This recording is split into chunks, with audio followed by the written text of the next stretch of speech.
Pupunta kami sa Yokohama kasama ang aking mga biyanang hapon. Hi, hello, minasan konnichiwa. Tara, samahan nyo kami today's mini vlog. Andito kami ngayon sa bahay ng mga biyanan ko at ito yung first mini vlog ko. Nakasama ko sila. 5 araw na pala namin ngayon dito sa Kanagawa, Ken. Dito sa Yokosuka, dito nakatira yung mga biyanan kong hapon. Dito rin syempre pinanganak at lumaki tong asawa ko. Etong biyanan kong lalaki, siya mismo yung nakatira dun sa Nagano kung saan kami nakatira. At etong biyanan kong babae naman ay dito naman sa Kanagawa, Ken. Ibang-iba yung lugar nila dito kaysa dun sa probinsya. Dito kasi kilabianan ko, sobrang lapit lang ng mga transportation. Hindi gaya dun sa amin na napakalayo talaga. Pero kung ako yung papipiliin, mas gusto ko pa rin sa probinsya kaysa dito sa city. Sa probinsya kasi, mas gusto ko dun kasi tahimik. Bago muna kami umalis, ay kukulayan ko muna tong buhok ko. Parang di ko na bet yung kulay niya mga bi, mukha na akong mais. Dapat sana magkukulay ako sa bahay namin bago kami pumunta dito kay labyanan ko. Kaso nga lang sa sobrang busy at maraming gawain sa bahay ay hindi ko na naasikaso. Kaya dinala ko na lang at dito na ako nagkulay. Pag nagkukulay ako, sobrang bilis lang niyang mag-fade mga bi, isang buwan lang ay magiging kulay mais na naman yung buhok ko.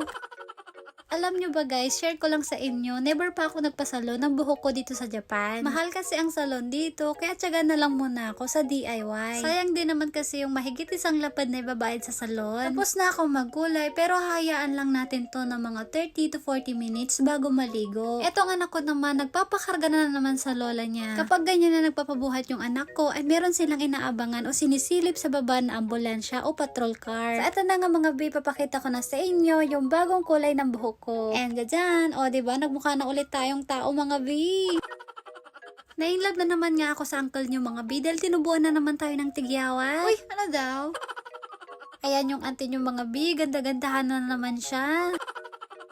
Pagbaba namin, ay nauna nang lumabas yung asawa ko at yung tatay niya. Nandito rin yung kaibigan ni Otosa na nagbibenta ng takinoko o ng labong. Binigyan si Otosa ng kaibigan niya ng isang takinoko. Babayaran sana ng asawa ko kaso ayaw tanggapin. Kaya dinagdagan ulit ng isa tapos binayaran na ng asawa ko. Mga binagets nyo ba? So ibig sabihin, yung isang takinoko ay walang bayad, yung isa naman ay binayaran ng asawa ko. Basta yun na yun mga ante.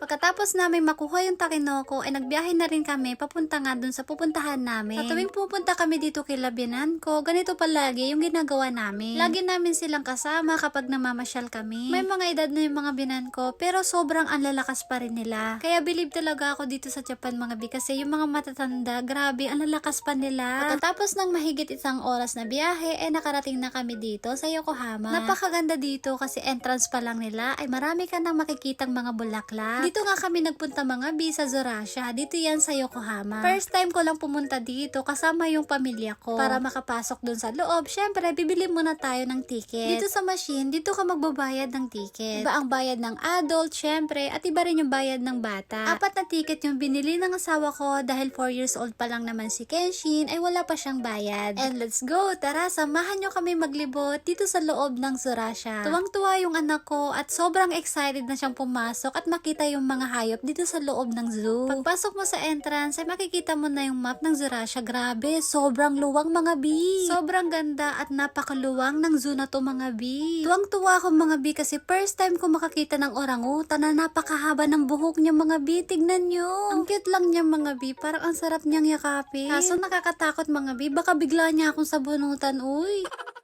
Tuwang-tuwa rin si Kenshin habang tinitignan niya itong orangutan. Kapag pupunta po pala kayo dito sa Zorasha, kailangan po ay agahan nyo. Para sa akin, kulang yung 4 na oras kapag nagpunta kayo dito. Dahil matanda na yung mga binan ko, syempre kailangan din namin magpahinga bawat lakad namin. Lalong-lalo na yung binan kong lalaki, mabilis na siyang mapagod. May dala rin pala kaming payong kasi umaambon. Dito sa zoo na to, ito yung napuntahan namin na sobrang luwang. Karamihan kasi sa mga napuntahan namin ay hindi naman ganito kaluwang. Kung meron po kayong maliit na anak kagaya ng anak ko, pag pumunta po kayo dito, paniguradong magi-enjoy po kayo. Gustong gusto ng mga bata na makakita ng mga hayop. Ito rin yung isa sa pinaka nagustuhan kong pinuntahan dito sa Zorasha. Dito nga yan sa walk-in bird cage. Pwede kayong maglakad dito sa kulungan ng mga ibon. As in, sobrang ganda dito mga bi kasi parang ang sarap mag-relax. Pwede nyo silang tignan pero bawal hawakan. Dito nyo rin makikita itong sikat na polar bear. Isang uri din to ng bear kaso nga lang kulay puti. May kulay itim at meron ding kulay puti. Sinabi ko nga sa uncle nyo mga bi, nang umiti siya. May mga nababasa kasi ako sa comment section, bakit daw hindi ngumingiti itong asawa kong hapon. Ewan ko ba dito sa uncle nyo mga bi, masyadong napakaseryoso.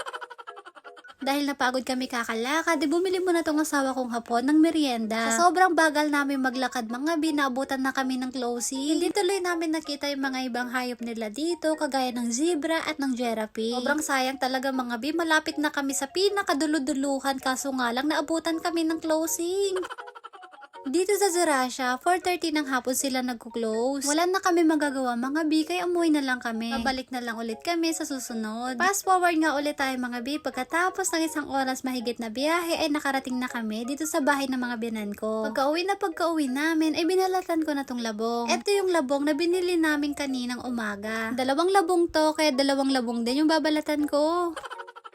Tuwang-tuwa nga ako mga bi, kasi yung labong nila dito, ganito pala yung itsura. Hindi ko alam kasi medyo nakalimutan ko na yung itsura ng labong natin sa Pinas. Dito sa bahay ng mga binan ko, yung labong hindi nila inuulam. Parang pinapapak lang nila mga bi. So fast forward na nga tayo mga bi, matutulog na sana kami kaso dumating yung pamangkin ng asawa ko kasama yung aso niya. Tuwang-tuwa nga ako mga bi kasi sobrang cute ng aso nila. So fast forward na nga tayo mga bi, pagkatapos ko makipagharutan dun sa aso ay naghaharutan naman tong mag-ama.